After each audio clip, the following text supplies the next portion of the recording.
My name is Kevin from Kevin's E39, and in this video you're about to see, I'm in the final stages of getting to my timing chain guides and timing chain. I just wanted to take a second to talk to you and let you know that these videos that I've been making are not a DIY. I do not have access to TIS. Majority of the information and knowledge I gained from M5 board. So big shout out to everyone on M5 board. I appreciate you. Thank you for all that you do, everyone who replies, everyone who posts. And it's important that I relay this to you because I don't want anyone to think that you can just watch my videos and follow it to a T and you'll have your engine disassembled. The point of my videos is to show you how labor intensive this job really is. Now, I've voiced over a couple pieces because I want you to gain something from it. I want you to get some useful information. A lot of speed bumps will come up when you're doing this job. It's a very time-consuming job. I don't want anyone to think that you can just take apart your engine and have it done in a day. That's maybe it's doable, but I'm just saying if you're by yourself like I was for most of the job, you're not doing it in a day. What I can say is if you plan on doing it, please make sure that you are confident in what you're doing. You have the information, you have the tools, and you set yourself up for success. If, however, this is not something that you do regularly or are familiar with, if you don't understand timing and the importance of timing, you should not do this job yourself. Please take your car to a qualified technician, let them service it for you. The last thing you want to do is skip timing or mistime your engine. Then you're gonna have a very bad day. But with that being said, I hope that you do enjoy the videos and I hope you do learn something or that it helps you in any way whatsoever. In the future, I may do a couple of DIYs and I will most definitely give you an update on the M5. It is running. I did get it off the jack stands. It's just editing also takes quite a bit of work. And I want to make sure that I get the important bits out to you. I originally planned to do it in 4 days. I took time off to do it in 4 days. That did not happen. The car didn't get off jack stands until day 7. And even then, it wasn't drivable because, little miscellaneous problems, but there will be a video coming up about that. Anyways, I hope you do enjoy the video, and if you do, please like and subscribe, comment. I will do my best to get back to you, provide some information if you are curious, and take care, guys.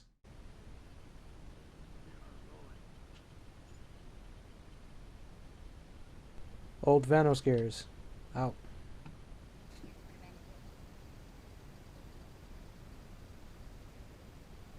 Next up, I'm taking off the Vanos hub. The 6 bolts are already loose, gonna back them off my hand, and as I pull the hub from the camshaft, I'm paying attention to the plates on the back.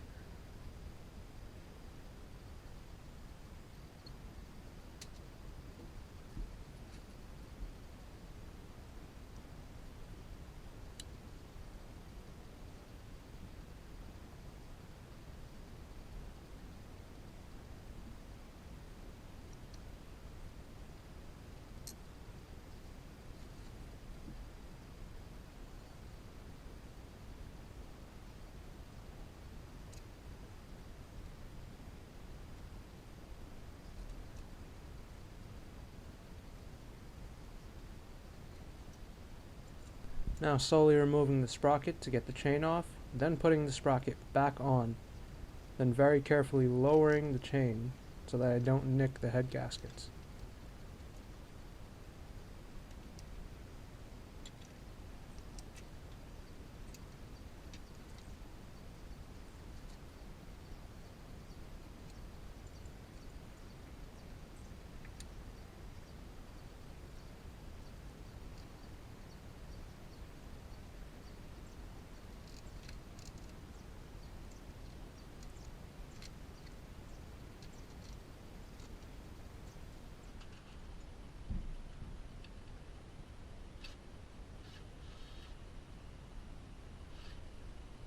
After breaking them by hand, I got the impact out to finish loosening the hardware for the chain guides.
Now with the first two chain guides out of the engine, putting them side by side now, here's a look.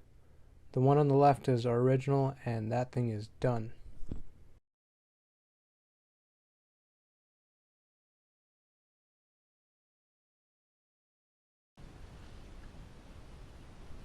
On to the third chain guide now, still being careful with the head gasket.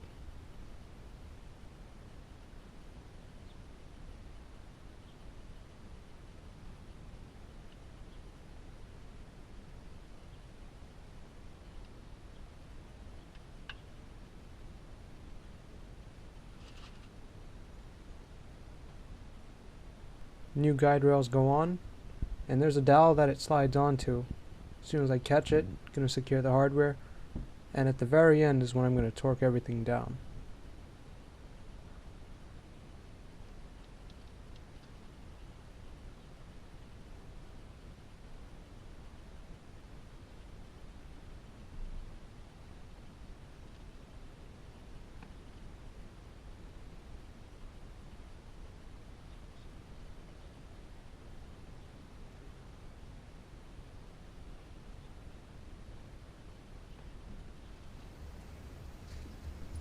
Time for the last two timing chain rails.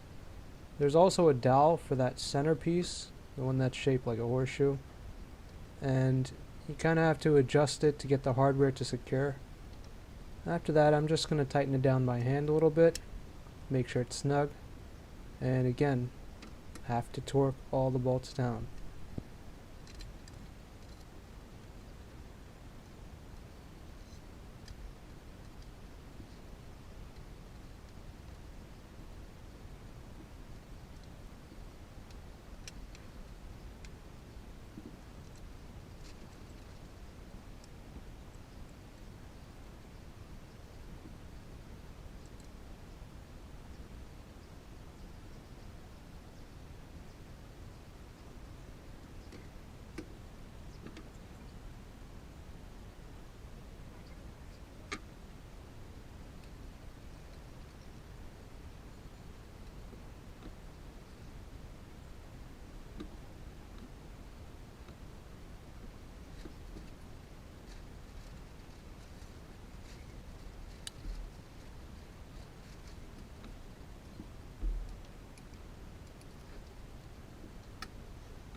This is what the new guides and chain looks like, along with new Vanos gears. And no, I did not install the gears like that at first. I was feeling for the tooth that allows the gear to slide in as much as possible. From a reputable source, I was told that the sweet tooth is not an actual thing, and then from another reputable source advised that it's necessary. It didn't hurt to play around with it anyway, and mark the gears and hub with a paint marker. Then, remove the gears and attach them to the Vanos unit before installing.